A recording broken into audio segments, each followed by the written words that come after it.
ಸ್ನೇಹಿತರೆ ನಮಸ್ಕಾರ. ನಾನು ನಾಗತಿಹಳ್ಳಿ ಚಂದ್ರಶೇಖರ್ ಅವರ ಒಂದು ಚಿತ್ರಕಥಾ ಶಿಬಿರದಲ್ಲಿ ಭಾಗವಹಿಸಬೇಕಾದ್ರೆ ಚಿತ್ರ ಸಾಹಿತಿ ಮತ್ತು ಸಂಗೀತ ನಿರ್ದೇಶಕ, ಅವಾಗೇನೋ ಚಿತ್ರ ಸಾಹಿತಿ ಆಗಿದ್ದರು, ಇನ್ನು ಸಂಗೀತ ನಿರ್ದೇಶನ ಅವಾಗ ಅವರು ಮಾಡ್ತಿರಲಿಲ್ಲ ಅನಿಸುತ್ತೆ. ಕೆ ಕಲ್ಯಾಣ್ ಸರ್ ಅವರು ಬಂದಿದ್ದರು. ಅವರಿಗೆ ಒಬ್ಬ ಹುಡುಗ ಒಂದು ಡೈರಿನಲ್ಲಿ ಬರ್ಕೊಂಬಂದಿದ್ದಂತಹ ಕವನಗಳನ್ನ ಪದೇ ಪದೇ ಹೋಗಿ ತೋರಿಸ್ತಾ ಇದ್ದ. ಅವರು ನೋಡಿದವರು ಚೆನ್ನಾಗಿದೆ ಅಂತ ಇದ್ದರು. ಅವನು ಯಾವಾಗ ಪದೇ ಪದೇ ಹೋಗ್ಲಿಕ್ಕೆ ಶುರುವಾದ ಒಂದು ಅರ್ಧ ದಿನ ಎಲ್ಲ ನಮ್ಮ ಜೊತೆ ಇರ್ತಾಯಿದ್ರು. ಅವಾಗೆಲ್ಲ ಬಂದಿದ್ದವರು ಒಂದು ಸಂಪನ್ಮೂಲ ವ್ಯಕ್ತಿಗಳು ಅಂತ, ರಿಸೋರ್ಸ್ ಪರ್ಸನ್ ಥರ.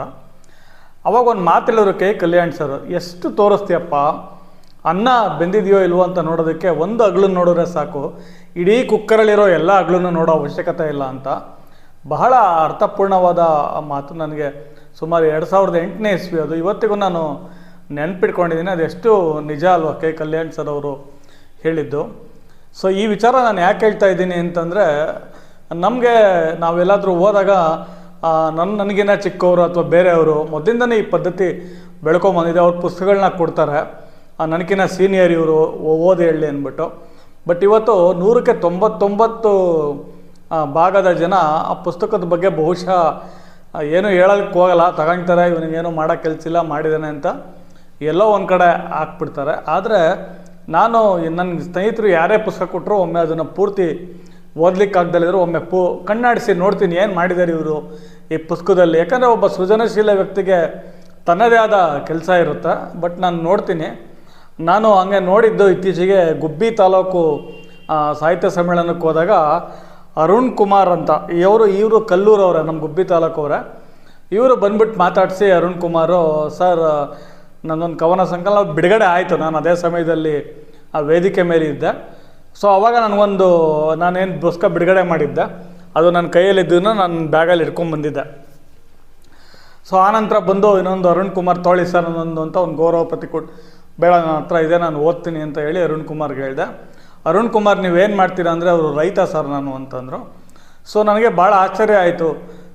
ಯಾವ್ಯಾವ ಉದ್ಯೋಗದಲ್ಲಿರೋರು ಏನೇನೋ ಮಾಡ್ತಾ ಇರ್ತಾರೆ, ರೈತನಾಗೂ ಕೂಡ ಕವಿ ಇದ್ದಾರೆ, ಎಲ್ಲ ಕಡೆ ಇದ್ದಾರೆ. ಕುವೆಂಪು ಅವರು ಕೂಡ ಅವ್ರ ಊರಲ್ಲಿದ್ದರು, ಅವರು ಉಪನ್ಯಾಸಕರಾಗಿದ್ದರು ಕೂಡ. ಸೊ ಈ ರೀತಿ ನನಗೆ ಅವ್ರದನ್ನು ಕವನ ಸಂಕಲನ ತೊಗೊಂಡಾಗ ಬಿಡುವಾದಾಗ ನೋಡಿದೆ. ನನಗೆ ಒಂದು ಫಸ್ಟೇ ಸಿಕ್ತು, ನನ್ನ ಹೆಂಡ್ರು ಪಾರು ಅನ್ನೋ ಕವನ. ಆ ಟೈಟಲ್ ಶೀರ್ಷಿಕೆ ಭಾಳ ಇಷ್ಟ ಆಯಿತು. ಆಮೇಲೆ ಕೂತ್ಕೊಂಡು ಎಲ್ಲ ಇವರ ಕವನ ಸಂಕಲನ ನೋಡಿದೆ. ಸೊ ನೋಡಿದಾಗ ಅರುಣ್ ಕುಮಾರ್ ಚೆನ್ನಾಗಿ ಬರೆದಿದ್ದಾರೆ. ಸೊ ಅವ್ರು ಇನ್ನೂ ಮುಂದೆ ಚೆನ್ನಾಗಿ ಬರೆಯೋ ಅವಕಾಶ ಇದೆ ಅಂತ ಅನ್ನಿಸ್ತು. ಸೊ ಹಾಗಾಗಿ ನಾನು ಗುಬ್ಬಚ್ಚಿ ಸತೀಶ್ ನನ್ನ ಯೂಟ್ಯೂಬ್ ಚಾನಲಲ್ಲಿ ಇವರ ಒಂದು ನನ್ನ ಹೆಂಡ್ರು ಪಾರು ಮತ್ತು ಕುವೆಂಪು ಅನ್ನುವ 2 ಕವನಗಳನ್ನ ವಾಚಿಸ್ತಾ ಇದ್ದೀನಿ. ಭಾಳ ಇಷ್ಟ ಆಯ್ತು ನನಗೆ ಇವೆರಡು. 32 ಮತ್ತು 33ನೇ ಕವನಗಳು ಪಕ್ಕನೇ ಇದೆ. ಆಮೇಲೆ ಇವರಲ್ಲಿ 55 ಕವನಗಳನ್ನ ಸಂಗ್ರಹಿಸಿ ಕೊಟ್ಟಿದ್ದಾರೆ. ಎಲ್ಲ ವಿಚಾರದ ಬಗ್ಗೆ, ಪ್ರೀತಿ, ಪ್ರೇಮ, ಸ್ನೇಹ, ಭಗ್ನ ಪ್ರೇಮ. ಸೊ ಇವರು ಇನ್ನೂ ಮದುವೆ ಆಗಿಲ್ಲ ಅನಿಸುತ್ತೆ, ಬಟ್ ಇವರು ಕಲ್ಪಿಸ್ಕೊಂಡೇನೋ ಬರ್ತಿರ್ಬೋದು. ಇದು ಯಾಕೆ ಅಂತಲೇ ಈ ಕವನದ ವಾಚನ ಮುಗಿದ ಮೇಲೆ ನಾನು ಹೇಳ್ತೀನಿ. ರೈತನ ಬಗ್ಗೆ, ಸೊ ಕನ್ನಡದ ಬಗ್ಗೆ, ಕವಿಗಳ ಬಗ್ಗೆ ಸಾಕಷ್ಟು ಕವಿಗೋಷ್ಠಿಗಳು ರಾಣಿಬೆನ್ನೂರಿಗೆ ಬಂದಿದ್ದಾರೆ, ಅದ್ರ ಬಗ್ಗೆ ಒಂದು ಕವನ ಬರೆದಿದ್ದಾರೆ. ಈ ರೀತಿ ಭಾಳ ರೈತ ಅನ್ನೋ ಕವನದಲ್ಲಿ ನನಗೆ ಭಾಳ ಇಷ್ಟ ಆಗಿದ್ದು, ರೈತನಿಗಿನ್ನ ಮಿಗಿಲಾದ ಪದವಿ ಯಾವುದೂ ಇಲ್ಲ ಜಗತ್ತಲ್ಲಿ ಅಂತ ಬರೆದಿದ್ದಾರೆ ಅರುಣ್ ಕುಮಾರ್. ಭಾಳ ಇಷ್ಟ ಆಯಿತು. ಅರುಣ್, ನೀವು ಹೌದು, ಅದನ್ನು ಒಪ್ಕೊಳ್ಳೇಬೇಕು. ರೈತ ನಮ್ಮ ಭಾರತದ ಬೆನ್ನೆಲುಬು ಅಲ್ಲ, ಪ್ರಪಂಚದ ಜಗತ್ತಿನ ಬೆನ್ನೆಲುಬು. ಈ ಪದವಿ, ರೈತ ಅನ್ನುವ ಪದವಿಗೆ ಮಿಗಿಲಾದ ಯಾವುದೂ ಇಲ್ಲ ಅಂತ ಪ್ರತಿಪಾದಿಸೋ ಒಂದು ಕವನ ಬರೆದಿದ್ದೀರಾ. ಭಾಳ ಇಷ್ಟ ಆಯಿತು. ನಿಮ್ಮ ಪ್ರೀತಿ ಪ್ರೇಮದ ಕವನಗಳು ಕೂಡ ಇಷ್ಟ ಆಯಿತು. ನನಗೆ ಭಾಳ ಇಷ್ಟ ಆಗಿದ್ದು ನನ್ನ ಹೆಂಡ್ರು ಪಾರು ಅಂತ ಈ ಕವನವನ್ನು ವಾಚಿಸ್ತಾ ಇದ್ದೀನಿ. ನೀವಿನ್ನ ನನ್ನ ಯೂಟ್ಯೂಬ್ ಚಾನಲ್ಗೆ ಸಬ್ಸ್ಕ್ರೈಬ್ ಆಗಿಲ್ಲ ಅಂದರೆ ಸಬ್ಸ್ಕ್ರೈಬ್ ಆಗಿ ಅಂತ ಹೇಳ್ತಾ, ನನ್ನ ಹೆಂಡ್ರು ಪಾರು ಕವನದ ಶೀರ್ಷಿಕೆ. ನನ್ನ ಹೆಂಡ್ರು ಪಾರು, ಅವಳು ಯಾವಾಗಲೂ ಬಲು ಜೋರು, ನಮ್ಮಿಬ್ಬರ ಜಗಳವೇ ಒಂದು ತಿಳಿ ಸಾರು, ವೃತ್ತಿ ಬದುಕಲ್ಲಿ ನಾನು ಎಂದು ಕುಡಿದೇ ಇಲ್ಲ 4 ಬೀರು ಅಂತ ಪ್ರಾಸಕ್ಕೆ ಬರೆದಿದ್ದಾರೆ.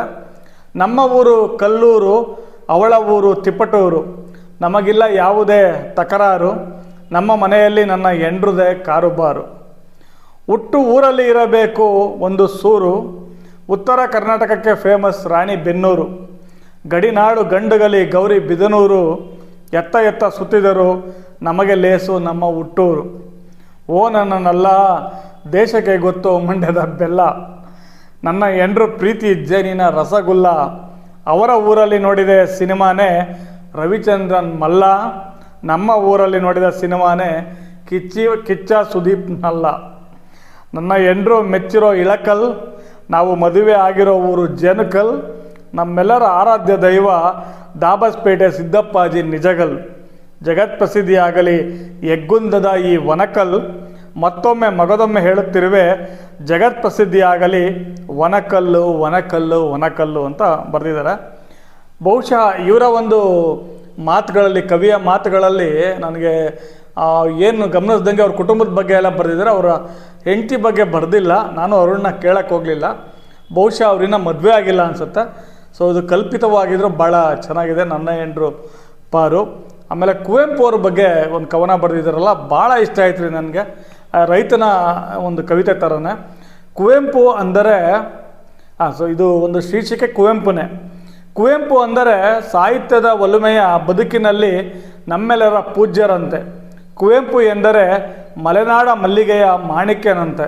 ಕುವೆಂಪು ಎಂದರೆ ಅಕ್ಷರ ಬ್ರಹ್ಮನಂತೆ. ಕುವೆಂಪು ಎಂದರೆ ಮನುಕುಲಕ್ಕೆ ಸ್ಫೂರ್ತಿಯಂತೆ. ಕುವೆಂಪು ಎಂದರೆ ಕರ್ನಾಟಕ ರತ್ನವಂತೆ. ಕುವೆಂಪು ಎಂದರೆ ಸಾಹಿತ್ಯ ಕಣಜವಂತೆ.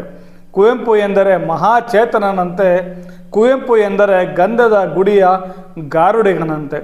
ಕುವೆಂಪು ಎಂದರೆ ಕಲಿಕೆಯ ವಿದ್ಯಾರ್ಥಿಗಳಿಗೆ ಶಾಶ್ವತ ಗುರುವಿನಂತೆ. ಕುವೆಂಪು ಎಂದರೆ ಪ್ರಕೃತಿಯ ಮಿತ್ರನಂತೆ. ಕುವೆಂಪು ಎಂದರೆ ಕುಪ್ಪಳ್ಳಿ ರಾಜಕುಮಾರನಂತೆ. ವಾವ್. ಕುವೆಂಪು ಎಂದರೆ ಪದಪುಂಜಗಳ ಪರಮಾತ್ಮನಂತೆ. ಕುವೆಂಪು ಎಂದರೆ ಒಂದೇ ಮಾತಲ್ಲಿ ಹೇಳುವುದಾದರೆ ವಿಶ್ವ ಮಾನವರಂತೆ. ನಿಜವಾಗ್ಲೂ ನನ್ನ ಮನಸ್ಸನ್ನು ಗೆದ್ಬಿಟ್ರಿ ಅರುಣ್. ನಾನು ಎಷ್ಟೊಂದು ಪುಸ್ತಕಗಳು ಓದಿದ್ದೀನಿ, ಇನ್ನೂ ಕೊಟ್ಟಿರೋ ಹುಡುಗರದೆಲ್ಲ ಪರಿಚಯಿಸ್ತೀನಿ. ಈ ಒಂದು ಪುಸ್ತಕಕ್ಕೆ ಸ್ಫೂರ್ತಿ ಕವನ ಸಂಕಲನ ಕನಸುಗಳೆಲ್ಲ ಕವಿತೆಗಳಾದಾಗ ಅಂತ ಅರುಣ್ ಅವರು ಪುಸ್ತಕವನ್ನು ಮಣ್ಣೆ ಮೋಹನ್ ಪುಸ್ತಕ ಮಾಲೆ 10 ಈ ಒಂದು ಪುಸ್ತಕವನ್ನು ಪ್ರಕಟಿಸಿದ್ದಾರೆ. ಪರಿಮಳ ಪ್ರಕಾಶನ ಬೆಂಗಳೂರವರ ಪ್ರಕಟಣೆ ಇದು. ಪುಸ್ತಕವನ್ನು ಅವರ ತಂದೆ ತಾಯಿಗೆ ಅರ್ಪಿಸಿದ್ದಾರೆ ಅರುಣ್ ಅವರು. ಸ್ವಾಮೀಜಿಗಳ ಆಶೀರ್ವಚನ ಇದೆ ಈ ಪುಸ್ತಕದಲ್ಲಿ. ಡಾಕ್ಟರ್ ಶ್ರೀ ಶ್ರೀ ಶ್ರೀ ಹನುಮಂತನಾಥ ಮಹಾಸ್ವಾಮಿಗಳು, ಶ್ರೀ ಕುಂಚಿಟಿಗರ ಮಹಾಸಂಸ್ಥಾನ ಮಠ ಪೀಠಾಧ್ಯಕ್ಷರಿವರು, ಯಲರಾಂಪುರ ಕೊಡಗೆರೆ ತಾಲೂಕು. ಮುನ್ನುಡಿ ಇದೆ. ಮುನ್ನುಡಿ ಬರೆದಿರೋರು ಡಾಕ್ಟರ್ ಸುಲೋಚನಾ GS ಅಂತ, ಅತಿಥಿ ಉಪನ್ಯಾಸಕರು ಪತ್ರಿಕೋದ್ಯಮ ಮತ್ತು ಸಮೂಹ ಸಂವಹನ ವಿಭಾಗ, ತುಮಕೂರು VV.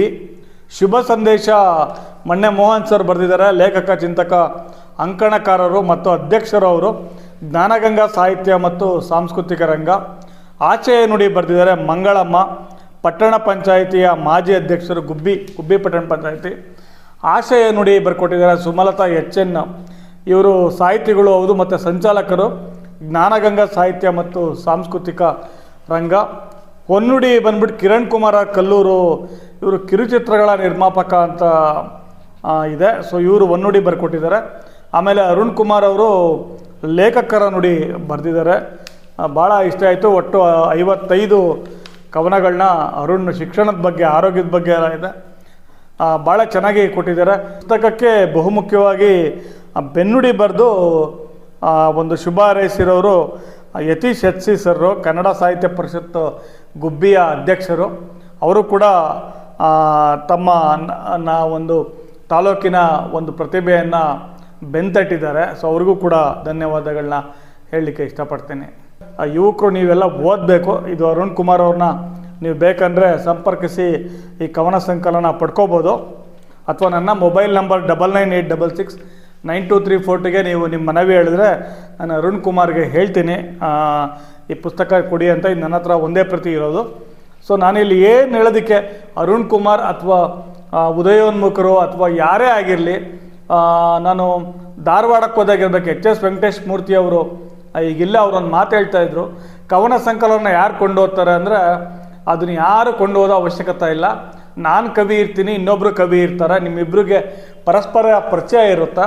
ನೀವು ಕವಿಗೋಷ್ಠಿಗೋ ಸಮ್ಮೇಳನಕ್ಕೋ ಅಥವಾ ಇನ್ನೊಂದು ಯಾವುದಾದ್ರು ಸಾಹಿತ್ಯದ ಕಾರ್ಯಕ್ರಮಗಳಿಗೆ ಹೋಗ್ತೀರಾ, ಅಲ್ಲಿ ನಿಮ್ಮ ಬ್ಯಾಗಲ್ಲಿ ಒಂದಷ್ಟು ಪತ್ರಿಕೆಗಳನ್ನ ಇಟ್ಕೊಂಡು ಹೋಗಿ, ನಿಮ್ಮ ಸ್ನೇಹಿತರು ಒಂದಷ್ಟು ಪತ್ರಿ ಇಟ್ಕೊಂಬಂದಿರ್ತಾರೆ, ನಿಮ್ಮ ಕವನ ಸಂಕಲನವನ್ನು ಅವರಿಗೆ ಕೊಡಿ, ಅವರದ್ದನ್ನು ನೀವು ಪಡೆದುಕೊಳ್ಳಿ, ಪರಸ್ಪರ ಓದಿ ಚರ್ಚೆ ಮಾಡಿ ಇದಷ್ಟೇ ಒಂದು ಕವನವನ್ನು, ಕವಿತಾ ಸಂಕಲನಗಳನ್ನ ಒಂದು ಜೋಪಾನವಾಗಿ ಇಡುವ ಒಂದು ಕಾಳಜಿ ವಹಿಸುವ ಈ ಪ್ರಯತ್ನ ಆಗಿರುತ್ತೆ ಹೊರತು ಬೇರೆ ಏನೂ ಅಲ್ಲ. ಪುಸ್ತಕಕ್ಕೆ ಹಣ ಖರ್ಚಾಗಿರುತ್ತೆ ಸರಿ, ಆದರೆ ಯಾರೂ ಕೊಂಡೋದೋ ಅವಶ್ಯಕತೆ ಇಲ್ಲ. ಸನ್ಮಿತ್ರರೇ ಅದನ್ನು ಪಡೆದು ಓದಬೇಕು. ಆಸಕ್ತರಿದ್ದರೆ ಕೊಂಡು ಕೂಡ ಓದ್ಬೋದು. ನಾ ಹೇಳೋದಕ್ಕೇನೆಂದರೆ ಅರುಣ್ ಕುಮಾರ್ ಮತ್ತು ಉದಯೋನ್ಮುಖರು, ನೀವು ನಮ್ಮ ಕನ್ನಡದ ಎಲ್ಲ ಒಳ್ಳೆಯ ಕವನ ಸಂಕಲನಗಳನ್ನ ಕೊಂಡು ನಿಮ್ಮ ಸಂಗ್ರಹದಲ್ಲಿ ಇಟ್ಕೊಂಡು ಓದಿ ಅದನ್ನು ನಿಮ್ಮ ಒಂದು ಓದಿನ ಅಭಿರುಚಿ ಜೊತೆಗೆ ನಿಮ್ಮ ಕಲ್ಪನೆ, ನಿಮ್ಮ ಏನು ನೀವು ಸೃಜನಶೀಲವಾಗಿ ನಿಮ್ಮ ಒಂದು ಅಭಿರುಚಿಯನ್ನು ಅಭಿವ್ಯಕ್ತಿಪಡಿಸ್ತೀರೋ ಅದರ ಜೊತೆ ಅದನ್ನು ಆ ಓದಿನ ಒಂದು ಬೆನ್ನೆಲುಬನ್ನು ಇಟ್ಕೊಂಡು ನೀವು ಸಾಹಿತ್ಯ ರಚಿಸಿ. ಖಂಡಿತ ಇನ್ನೂ ಒಳ್ಳೊಳ್ಳೆ ಕವನಗಳು ಬರುತ್ತೆ ಅಂತ ಎಲ್ಲರಿಗೂ ಹೇಳೋಕ್ಕೆ ಇಷ್ಟಪಡ್ತೀನಿ. ಇಷ್ಟನ್ನು ಹೇಳ್ತಾ ನನ್ನ ವಿಡಿಯೋನ ಮುಗಿಸ್ತೀನಿ. ಅರುಣ್ ಕುಮಾರ್, ನಿಮ್ಮ ಒಂದು ಸ್ಫೂರ್ತಿ ಕವನ ಸಂಕಲನ ಕನಸುಗಳೆಲ್ಲ ಕವಿತೆಗಳಾದಾಗ ಮುಂದುವರೆದು ಮತ್ತಷ್ಟು ನಿಮ್ಮಿಂದ ಸಾಹಿತ್ಯ ಕೆಲಸ, ಒಂದು ಕೃಷಿ ಕೆಲಸ ಆಗಲಿ ಅಂತ ಹೇಳ್ತಾ ನಿಮಗೆ ಧನ್ಯವಾದಗಳನ್ನ ಹೇಳ್ತೇನೆ. ಎಲ್ಲರಿಗೂ ಧನ್ಯವಾದಗಳು.